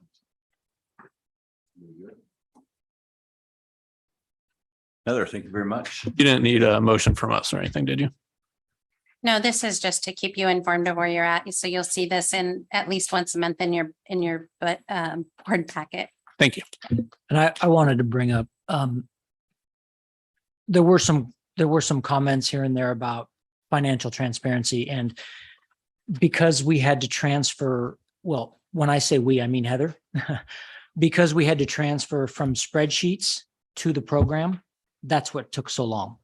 Is it wasn't in a place in a program to present, to print off these reports. And so it took time. And that's why you have them today rather than a month or two ago. What is the name of the program that you are using now? We are currently using Infinite Visions software, and I believe they just changed their name, and I can't remember exactly what it's called, but it's still referred to as Infinite Visions. Thank you. You'll hear it called iVisions. It's so important to have the right tool to do the work. I do love Excel too, but there are many ways that you can put Excel into steroids and make it like crazy. So good for you. Okay, any further questions for Heather? Heather, thank you very much. Appreciate you. Okay, we're moving on to board action items and Superintendent Phillips. Okay, the first one there, we reached out to 4 companies, First Student, Moffitt, Edison, and Durham, in regards to helping us with our activity trips. So after school, mostly sports, but there was, in the last couple of days, there was an FFA trip. There's been student leadership trips, et cetera, but mostly sports. And frankly, STA wasn't able to give our teams, specifically Mark Brown, our athletic director, what we needed. So we reached out to these companies and said, hey, we need help. And these are the bids. So 2 of them, Moffitt and Durham, didn't come back with anything. First Student said the first hour is $130. Every additional hour is $65. Edison said first hour is $139. Additional hours is $139. So for us, it's pretty simple. We have a relationship with First Student. They were obviously the low bid. So we would like a motion to accept First Student transportation for our athletic activity transportation services. And then when that's done, I can do the next bullet. Can I add something before? I just want to make sure that we're aware that the athletic and activity trip, awarding that to another transportation company is as a supplement. So they're first to go to STA and give them the opportunity to say, yes, we have the staffing for this trip, or no, we don't. And if they don't, then they will go to First Student. It is only a supplemental contract. Yeah, thank you. We've actually, Mark Brown, the athletic director, and his secretary have actually given all the activities to STA first. They're our primary contract, and said, which ones can you do? The ones they can do, they keep. The ones they can't do, that's what we're farming out.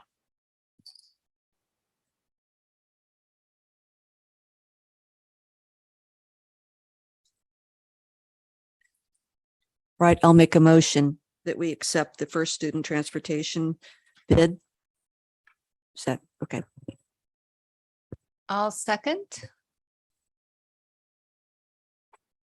Okay, all those in favor, raise your right hand.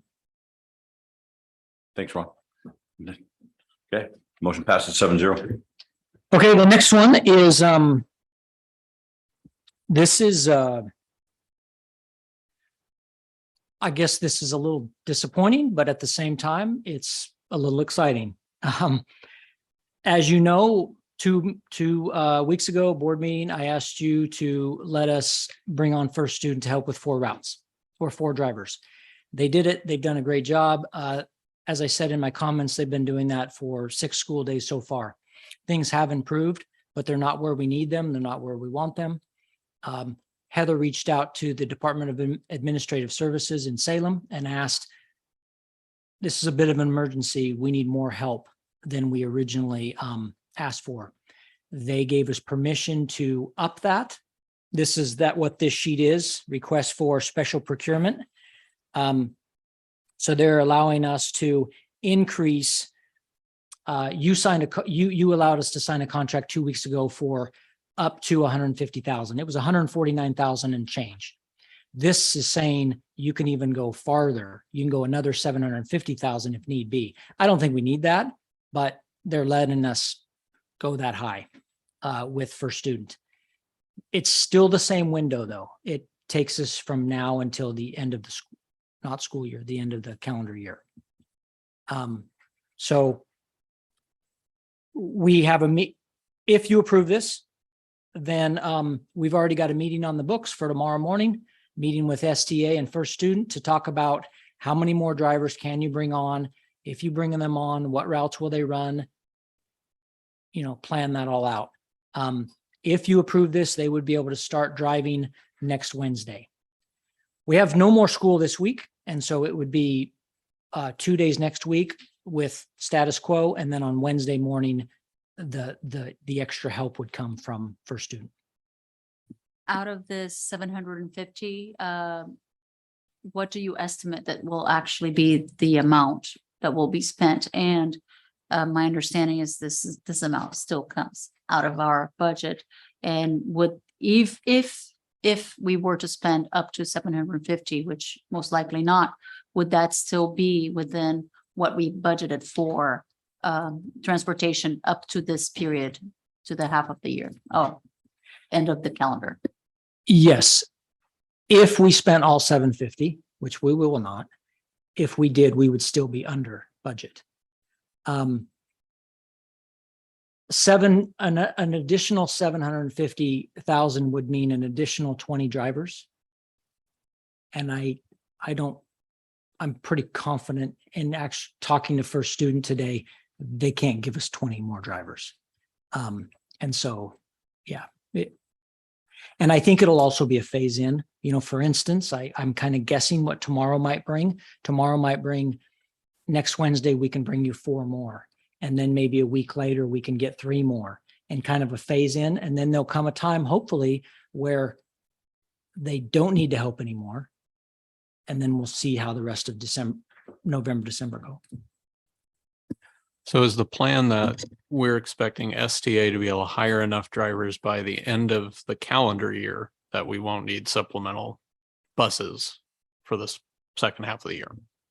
Yeah, 2 weeks ago when I presented the plan to have first student come in with 4 drivers, it was hopefully the 4 drivers along with new STA drivers would get us through to December. And then hopefully we don't need first student anymore and STA can have enough drivers and go. But if that doesn't happen and STA can't handle it on their own, then we would have to do some procurement work again with the state and keep first student on. And are they planning at all for that contingency? Are we planning for that contingency right now? Because it would be surprising to me if STA was 100% good to go come January 1st. I think they're definitely optimistic that they can make it work, but we are definitely keeping all options open. And if it needs be that first student is needed, we'll be ready. Thank you.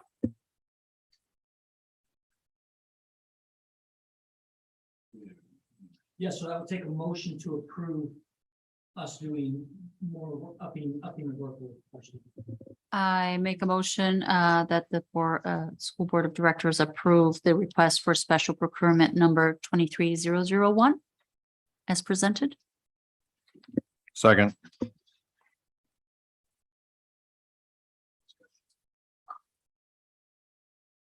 Go ahead. I just want to clarify that, yes, we do need a board motion on this tonight. And that allows us to post this on the district website, and it must be posted for 7 days to allow for any other contractor to have a rebuttal against it. So So while you're approving it today, the deal can't actually go into effect until 7 days from tonight. If it gets posted on the district website tonight, that's why we estimate that next Wednesday we would be able to do this. So I just wanted to throw that out there so that there wasn't a question as to why we weren't starting right away if it was approved tonight. Okay, we have a motion, a second. All those in favor, please raise your right hand.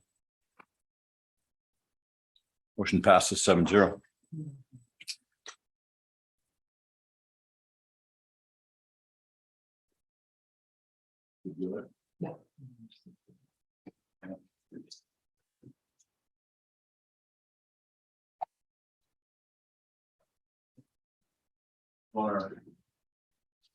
Additions on there at the very end, we have the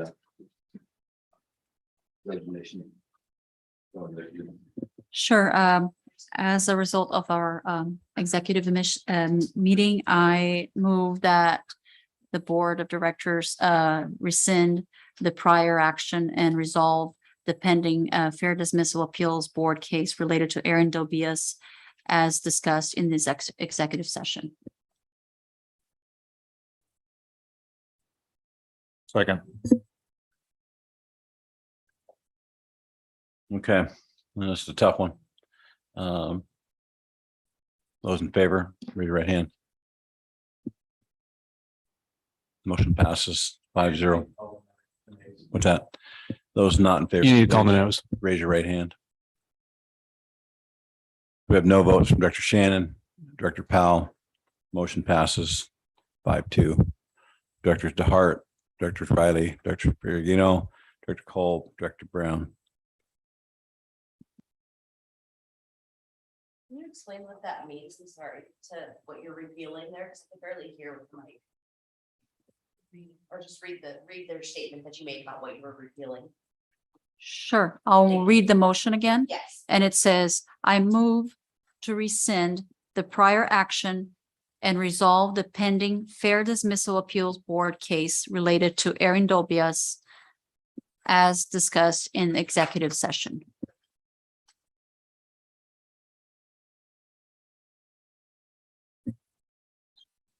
And now that I have a second one, a second move, that I move that the board of directors move forward with legal strategy discussed during executive session. Second. All those in favor, please raise your right hand. Motion passes 7-0.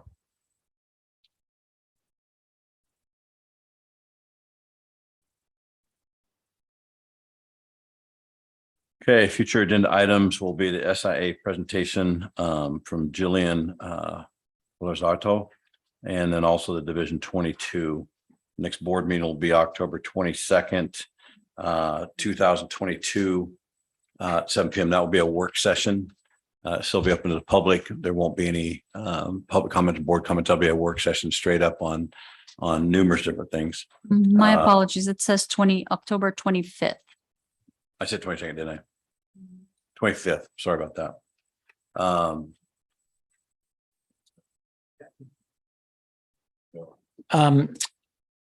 Future agenda items, we have 6 applicants for the student reps. And I didn't know this, but I found out that in the past they've been interviewed by the board. And so that needs to take place. I would recommend we get that going next board meeting. They've been patiently waiting, so I think that'd be great. And then I want to bring up again, November 22nd is the second board meeting in November. Last 2 weeks ago, we talked about it a little bit, and it seemed like half or more of you were going to be gone. So you can cancel the board meeting, you can move, it's a work session. If we start having the second one as a work session, you could cancel that work session. You could, I just want to bring that up again because it's right around the corner. Which date are you referring to? It's November 22. So it's the Tuesday before Thanksgiving. Yeah, I'll be out of town that week, so. So looking at the calendar, we'll have a meeting then on November 8th. And then we either cancel it or we have a second meeting on the 15th or on the 29th, correct? If we decide to move it, it'll be the 15th or the 29th. Well, and technically, there's no reason we have to meet on Tuesday if we were doing a one-off meeting. So something to consider. Correct. And no reason why we couldn't cancel it. It seems like we are behind on policy. We are behind on several topics, and there's always an opportunity for getting things done during these meetings. And so it would be my preference to move to either the week before or the week after. And that would mean that we would have 2 weeks with 2 consecutive meetings, and that would be what I would suggest. But that's up to all the others as well. Yeah, I agree. I think we need to have that meeting for lots of reasons. So for me, it's either one. I'm open to either 15th or 29th. How's it? If you do the 29th, your next one is 2 weeks out. So because there's 5 Tuesdays in November. And so the 29th, to me, looks the best. Any other thoughts on that? I mean, I'm good with 29th.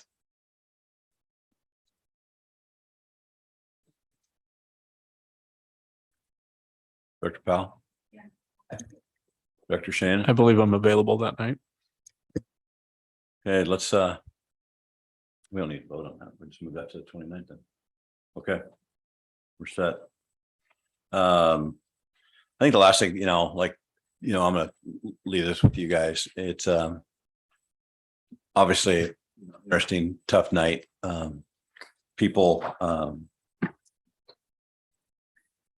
comments are what they are. And I think as a board, I take lots of notes on everybody, calling in. Obviously their opinions, and then some people are more passionate than others. I appreciate all you guys, all the work you do as a volunteer for the district. So as board chair, I thank you for that. I know some of the stuff gets a little out there, but for all the people out there that are making comments, just, I say as we're, going through all your reflections on what people talk about is, how we keep staying positive and moving forward with all things going on. I think last night again showed me at the wellness meeting that we had people on both sides of issues. The politics is still right there. Obviously, I'm not a big fan of all the social media stuff, and that kind of came out last night too. A lot of people are not. It's just gotten overwhelming to a lot of people. But it came out last night where we really had a good discussions about that, and it was a tough issue.